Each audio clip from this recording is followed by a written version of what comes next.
warahmatullahi wabarakatuh. Kami dari kelompok 4 mata kuliah PPCO Penanganan dan perawatan cedera olahraga. Di sini kami akan menjelaskan cedera hamstring. Yang pertama itu cedera hamstring adalah cedera pada jaringan otot hamstring karena kerusakan langsung ataupun tidak langsung akibat tertegang melebihi batas normalnya. Ditandai dengan nyeri pada akut pada paha bagian belakang dengan gangguan pada serat otot. Serat otot hamstring di mana kontak langsung eksternal dengan paha tidak termasuk dalam penyebab cedera.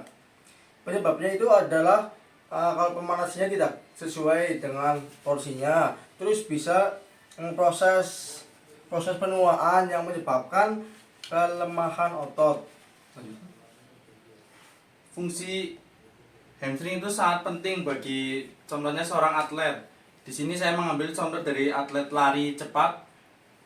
Di situ hamstring sangat penting karena untuk menunjang kecepatan harus full menggunakan hamstring, bukan betis. Jadi jika seseorang atlet mengalami cedera pada hamstring, maka sepenuhnya akan tidak bisa melanjutkan olahraga lari cepatnya karena cedera hamstring itu sangat bisa merusak untuk itu performanya, jadi akan turun drastis.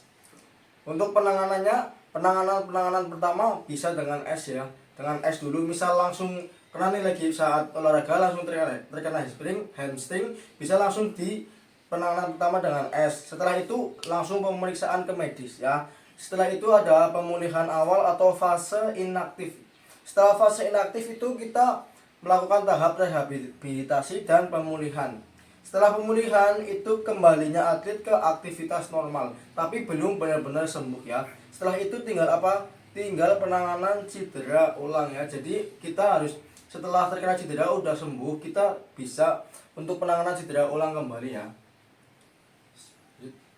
Jadi setelah atlet itu ada dampaknya juga karena kena cedera hamstring itu dampaknya juga cukup signifikan. Contohnya penurunan kecepatan dan daya tahan tubuh, karena jika seorang atlet itu terkena cedera hamstring, maka atlet tersebut akan harus menjalani perawatan medis dan jarang melakukan olahraga, makanya menurunkan performanya. Lalu ada gangguan pada cedera dan teknik gerakan dan teknik. Karena jarangnya latihan, gerakan pada olahraga tersebut itu akan menjadi sangat terganggu. Contohnya di sini saya mengambil sepak bola dan Neymar. Di situ saat kena cedera dia akan menangani perawatan medis, jadi dia jarang untuk latihan sepak bola. Nah, maka performa juga turun dan gerakan tekniknya pun akan terhambat karena mungkin kakinya yang jarang digerakkan karena untuk pemulihan cedera. Nah, kami di sini akan menunjukkan bagian otot hamstring di sini. Ini otot hamstring itu dari bagian paha ini ke bawah sini ya. Ini adalah disebut otot hamstring. Jadi kenapa kalau performa atlet itu menurun setelah terkena cedera hamstringnya itu karena ini tuh benar-benar menopang banget ya, menopang atlet-atlet, misal nih atlet lari ataupun atlet sepak bola itu sangat berpengaruh banget ya.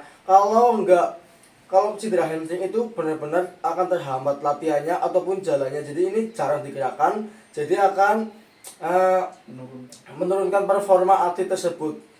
Contohnya tuh atlet sepak bola, atlet lari, atlet voli pun sekalipun kayak gitu ya. Jadi ini jangan sampai cedera hamstring di sini ya, karena ini sangat fatal sekali pada atlet-atlet karena akan performanya turun drastis. Sekian penjelasan dari cedera hamstring dari kelompok 4. Kurang lebihnya kami mohon maaf kalau ada kata-kata yang salah, disengaja ataupun tidak disengaja. Kami mohon maaf sebesar-besarnya. Wassalamualaikum warahmatullahi wabarakatuh. Wush.